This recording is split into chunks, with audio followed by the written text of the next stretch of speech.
माता की, भारत माता की। तुहां सारे हमीरपुर आलिया जो मेरा प्रणाम। आज मिंजो तुसा सारे लोकां दा आशीर्वाद लेने दा मौका मिला। यह मिंजो दाई बड़े ही सौभाग्य की गल है। मेरा तुसा सारे जो एक बारी फिर हत्था जोड़ी करी प्रणाम।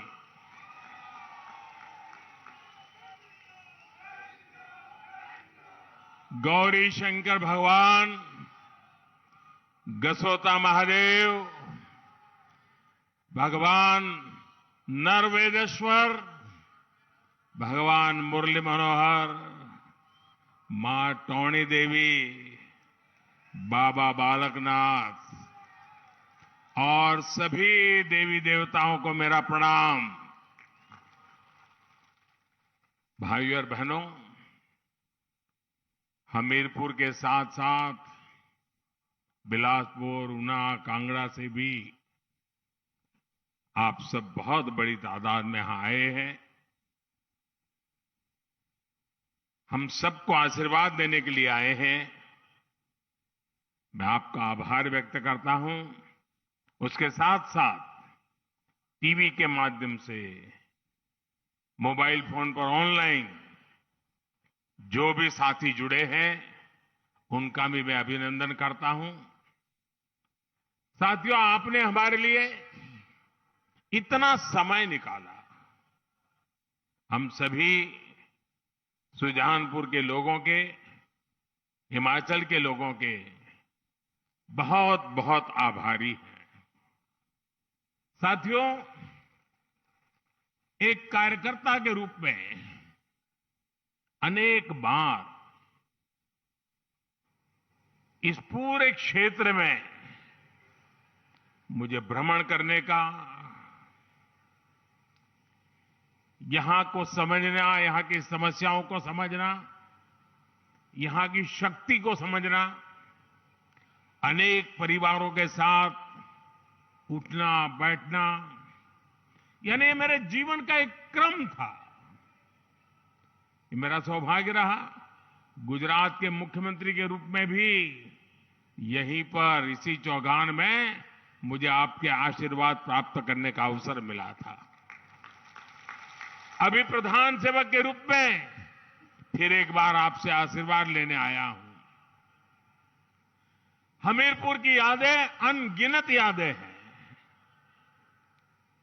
लेकिन अणु में जो पंडितादी हट्टी है, वहां की बेसन की बर्फी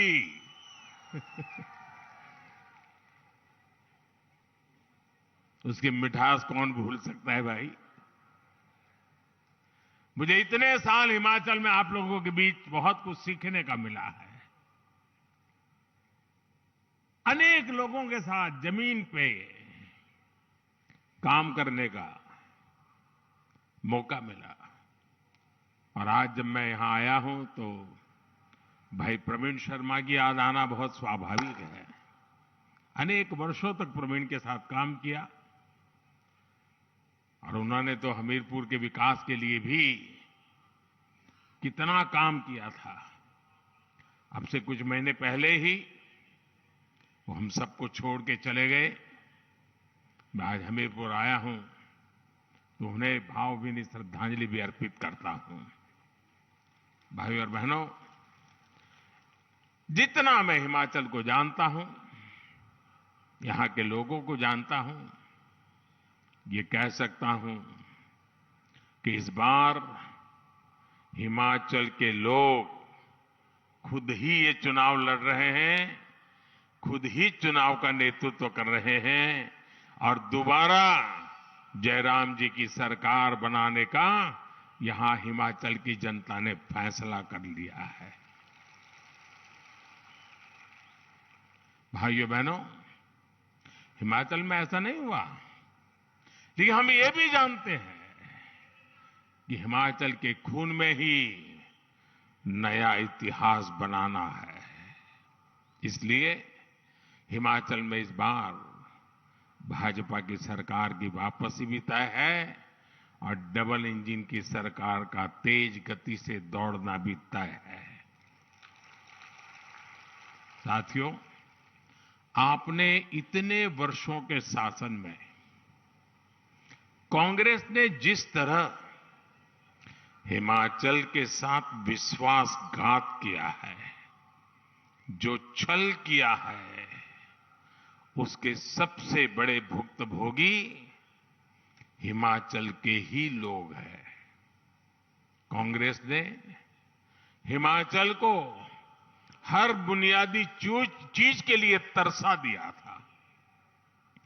वहीं भाजपा है जिसने हिमाचल के हर घर घर को बुनियादी सुविधाओं से जोड़ने के लिए दिन रात ईमानदारी से प्रयास किया है।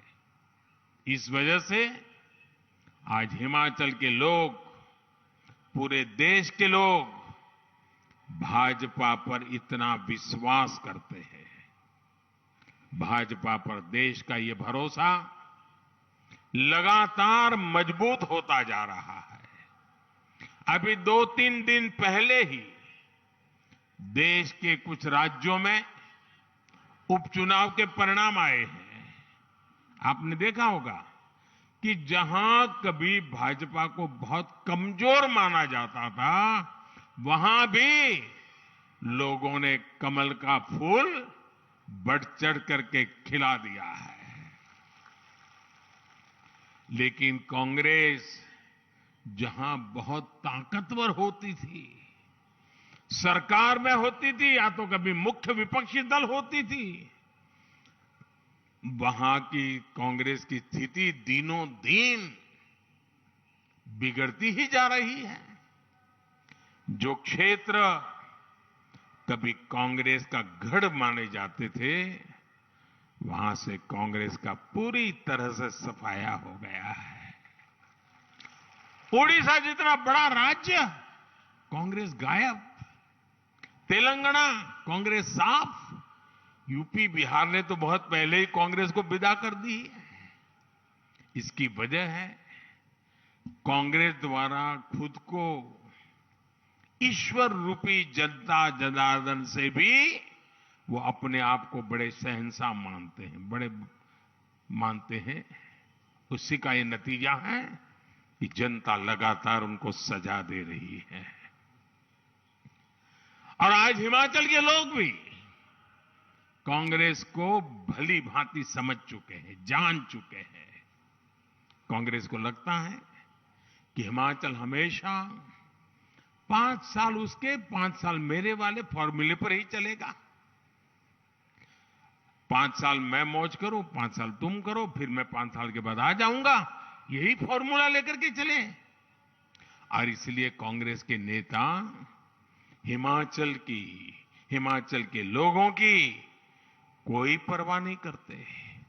कांग्रेस के लोगों को लगता है कि कोई काम नहीं करेंगे तो भी 5 साल के बाद तो लोग लाने ही वाले हैं, वापस आ ही जाएंगे। आप मुझे बताइए साथियों, कांग्रेस यहां पिछले 5 साल से विपक्ष की भूमिका में है, लेकिन इस दौरान दिल्ली से कांग्रेस के ऑल इंडिया लीडर लोकसभा चुनाव के प्रचार को छोड़ करके क्या कभी आपका हाल पूछने के लिए आए थे क्या? कभी आए थे क्या? कभी आपका हाल जानने के लिए आए थे? कभी कोई मुसीबत आई तो वो आपके पास आए थे? भाइयों बहनों, जरा 5 साल का हिसाब निकालिए। लोकसभा में, राज्यसभा में हिमाचल से जुड़े कोई विषय आए हो, हिमाचल के लिए आवाज उठाई हो किसी कांग्रेसी ने, ऐसी कोई घटना आपने सुनी है क्या? भाइयों बहनों, आपकी चिंता इनको 5 वर्षों तक इसलिए नहीं आई क्योंकि इनको भरोसा था कि हिमाचल तो 5 साल के बाद कुर्सी दे ही देता है, मेहनत करने की क्या जरूरत है, लोगों की परवाह करने की क्या जरूरत है, रिवाज है, काम हो जाएगा। भाइयों बहनों, जो विपक्ष तक का काम जिम्मेवारी नहीं से निभा सकते, विपक्ष के नाते आपके सवालों को लेकर के जो हिलते भी नहीं है, वे सरकार में आने के बाद आपके लिए क्या करेंगे भाइयों? ऐसे लोगों पे भरोसा कर सकते हैं क्या? इसलिए अब हिमाचल के लोगों ने भी ठान लिया है कि अब तो कांग्रेस को हिमाचल से बिस्तरा बोरिया उठा करके निकालना ही पड़ेगा। और इसलिए हमारे भाइयों बहनों, आज ये देवभूमि पुकार रही है, आज ये देवभूमि कह रही है भाजपा को फिर वापस लाएंगे, हर बूथ पर कमल खिलाएंगे। भाई और बहनों, आज आपसे बात करते हुए मैं इस क्षेत्र की वीर माताओं के योगदान को भी नमन करता हूं। यहां से तो हमारे उम्मीदवार खुद ही फौजी हैं, उन्होंने राष्ट्र रक्षा के लिए पूरा जीवन समर्पित कर दिया। और मुझे अच्छा लगा कि मैं अभी आया हेलीकॉप्टर से यहां, तो मुझे वीर जवानों के साथ नमस्ते करने का मौका मिल गया और बहुत बड़ी तादाद में मेरे फौजी भाई बहनों को देख करके, क्योंकि मैं तो हर दिवाली उनके बीच मनाता हूं। भाइयों बहनों, ये वीर संतानों को जन्म देने वाली वीर माताओं का कद तो शायद ही कोई चुका सकता है, लेकिन सेवा का अवसर जब जब मिला, भाजपा ने कोई कसर नहीं छोड़ी है। अभी मैं करगिल गया था दिवाली मनाने के लिए, तो मैं हैरान था। मैं और धूमल जी करगिल गए थे, करगिल लड़ाई के समय। उस समय की सारी फोटो की प्रदर्शनी लगाई थी वहां के लोगों ने, और वहां जो आज जो जवान है उनको भी वो पुरानी बातें याद थी कि धूमल जी और मोदी जी हमारे बीच में युद्ध के मैदान के समय आए थे। और मुझे याद है उस समय हमारा यहां का युवा मोर्चा के अध्यक्ष के रूप में हमारे जयराम जी थे और हमारा विनोद ठाकुर वो महामंत्री था। युवा मोर्चा ने तब करगिल के शहीदों के जीवन को समर्पित स्मारिका भी निकाली थी। भाजपा की यही विशेषता है। भाजपा की ताकत चाहे कितनी भी रही हो, हमारे लिए खुद से बड़ा दल है और दल से बड़ा देश है। साथियों, हमीरपुर के हमारे इस क्षेत्र में तो फौजी परिवारों का बाहुल्य है। हमारे ये परिवार बहुत करीब से जानते हैं कि कांग्रेस का इतिहास किस तरह बड़ी बड़ी बातों और झूठी गारंटियों का रहा है। यही कांग्रेस है जिसके राज में हमारे फौजियों के पास पर्याप्त बुलेट प्रूफ जैकेट भी नहीं हुआ करते थे। यही कांग्रेस है जिसके राज में हमारे फौजियों के पास बर्फ में इस्तेमाल होने वाले अच्छे जूते तक नहीं थे। यही कांग्रेस है जिसके राज में बॉर्डर पर सड़कें नहीं बनाई जाती थी, बॉर्डर पर बसे गांवों को मूल सुविधाओं से वंचित रखा जाता था। यही कांग्रेस है जिसने फौजियों को 1 रैंक 1 पेंशन के नाम पर 40 साल तक लगातार धोखा दिया। 40 साल तक। चुनाव के 15 पहले कोई भी वादा करने में वो झिझकते नहीं है। कुछ भी वादा कर दो, अभी भी कर रहे हैं, ढेर सारे वादे कर रहे हैं। आप याद करिए भाइयों बहनों, मैंने हिमाचल के फौजी परिवारों को वचन दिया था कि चाहे कुछ भी हो, 1 रैंक 1 पेंशन हम लागू करके रहेंगे। और हमने ना सिर्फ 1 रैंक 1 पेंशन को लागू किया, बल्कि इसका एरियर भी पूरे सम्मान के साथ दिया। आज आप जानकर हैरान रह जाओगे कि 1 रैंक 1 पेंशन की वजह से अब तक लगभग 60,000 करोड़ रुपया देश भर के हमारे फौजी परिवारों के खाते में गए और ये अतिरिक्त राशि गई है। और साथियों, आपको ये भी नहीं भूलना है, यही कांग्रेस है जिसके नेता आर्मी चीफ का अपमान करते हैं, फौज के लोगों की तुलना गुंडों से करते हैं। यही कांग्रेस है जिसके नेता सर्जिकल स्ट्राइक पर सवाल उठाते हैं, हमारे वीर बेटे बेटियों के शौर्य को कटघरे में खड़ा करते हैं। भाइयों और बहनों, भाजपा की सरकार के लिए देश की सुरक्षा और सैनिकों की सुरक्षा सर्वोपरि है। इसलिए आज देश में ही आधुनिक अस्त्र शस्त्र निर्माण किया जा रहा है। कांग्रेस ने रक्षा घोटालों का जो तौर तरीका बना दिया था, उसको बदला गया है। अब तो बेटियों के लिए भी तीनों सेनाओं के हर मोर्चे भी, उसको भी हमने खोल दिया है। यहां तो 5 ही सैनिक स्कूल भी है। हम सैनिक स्कूलों की संख्या भी बढ़ा रहे हैं और इनमें बेटियों को भी दाखिला मिल रहा है।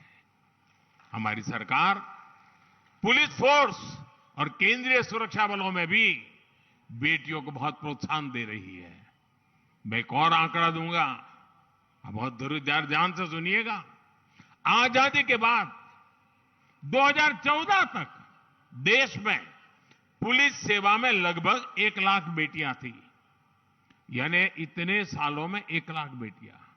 हमने बीते 8 साल में ये संख्या लगभग 2.25 लाख हो चुकी है। 2.25 लाख, यानी 2 गुने से भी ज्यादा।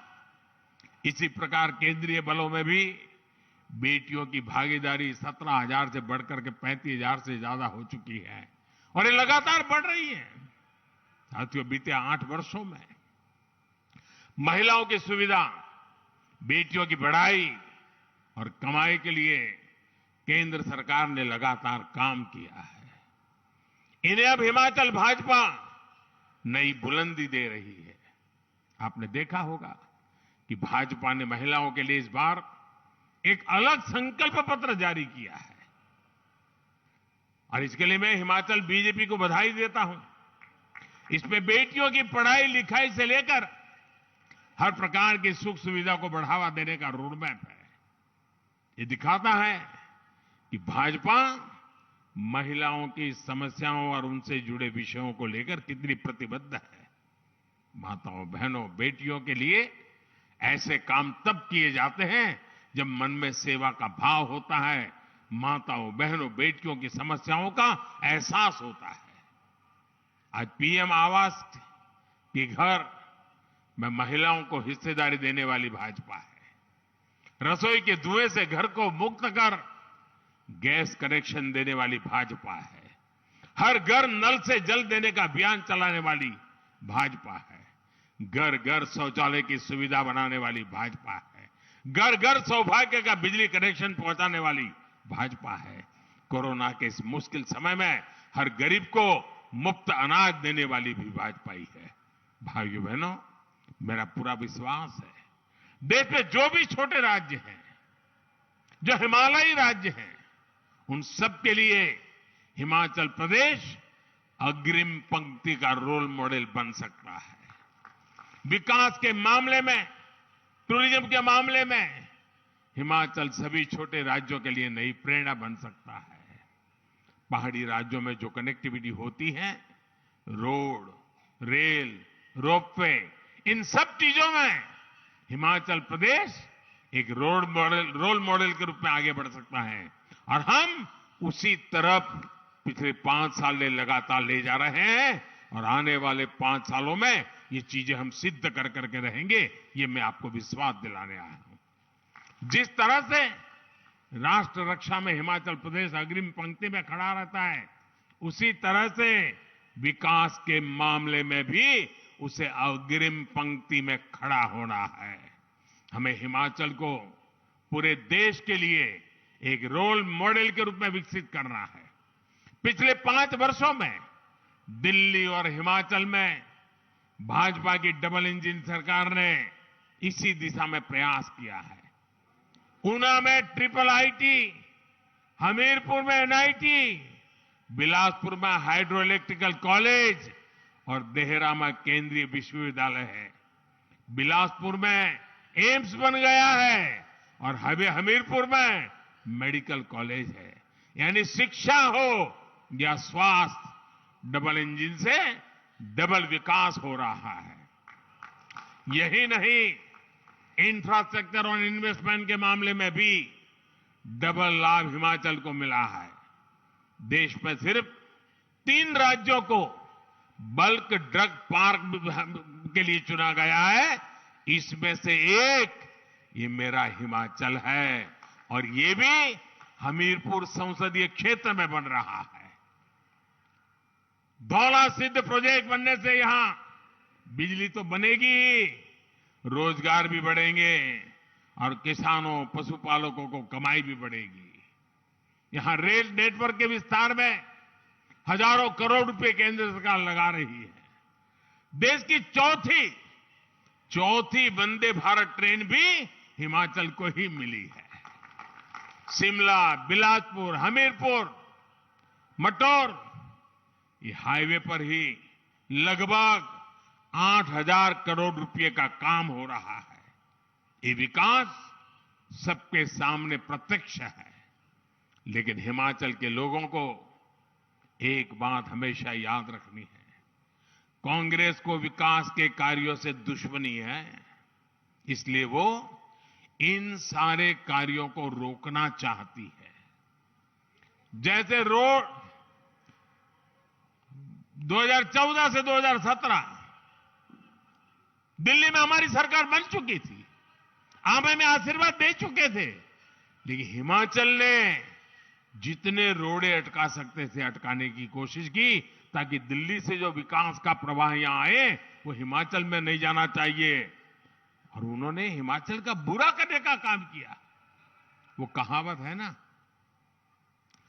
चल दे घराटा मंज गट्टा पाना। कांग्रेस भी हिमाचल में विकास के घराट की चक्की को रोकना चाहती है, इसलिए वो पुराना राजनीतिक रिवाज बनाए रखना चाहती है।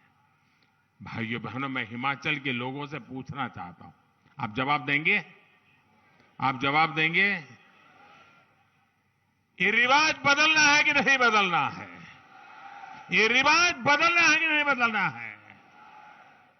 भाइयों बहनों, मैं जहां भी गया हूं हिमाचल में, पिछले दिनों जहां भी जाने का मुझे मौका मिला है, मैंने ये मिजाज देखा है।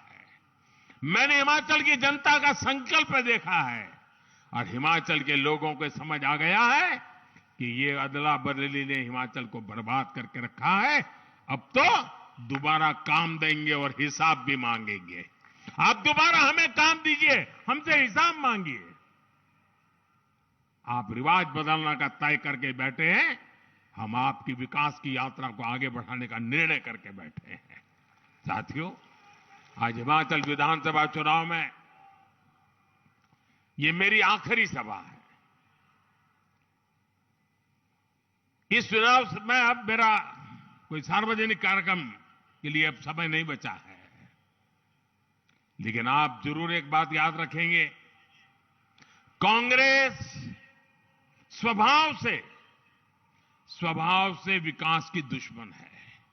वो लोगों को मुसीबत में जीने के लिए, मजबूरी में जीने के लिए हमेशा सोचते हैं ताकि उनकी जरूरत पड़ जाए। भाजपा ही है जो हिमाचल को विकास की नई ऊंचाई पर ले जा सकती है। इसलिए इस बार हिमाचल में भाजपा सरकार की वापसी जरूरी है। और आप तो जानते हैं, कोई देश का प्रधानमंत्री अगर हिमाचल की हर छोटी मोटी बातों से परिचित हो, यहां की हर पहाड़ियों से परिचित हो, यहां के रास्तों से परिचित हो, यहां से लोगों से परिचित हो, तो दिल्ली में बैठकर को आपके काम आएगा कि नहीं आएगा? आपका विश्वास बढ़ेगा कि नहीं बढ़ेगा?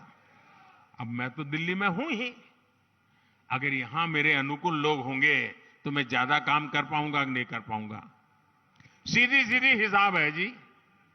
और इसलिए दिल्ली का फायदा भी लेना है तो हिमाचल में भी बीजेपी की सरकार को बनाना है ताकि डबल फायदा मिल जाए। मेरा आपसे आग्रह है 12 नवंबर को हर बूथ में हर वोट कमल के फूल पर ही पड़ना चाहिए।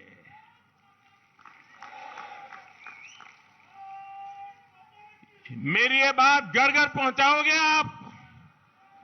एक एक मतदाता को मिलोगे, घर घर जाकर के कमल के फूल पर बटन दबाने के लिए समझाओगे, ज्यादा से ज्यादा लोग वोट करें इसके लिए मेहनत करोगे। ठंड अगर आना शुरू भी हो जाए तो भी मतदान कम नहीं होगा, इसकी चिंता करोगे। अच्छा, हर घर जाओगे तो ये बात बताओगे ना कि मोदी जी सुजानपुर आए थे, आप सबको मिलने के लिए आए थे, लेकिन अगर आप नहीं आ पाए हो तो मोदी जी ने हर घर में हर परिवार में अपना प्रणाम पहुंचाया है। मेरा प्रणाम पहुंचाओगे? हर घर में जाके बताओगे कि मोदी जी ने अपना प्रणाम पहुंचाया है? पक्का पहुंचाओगे? बहुत बहुत धन्यवाद। मेरे साथ बोलिए भारत माता की, भारत माता की, भारत माता की। बहुत बहुत धन्यवाद।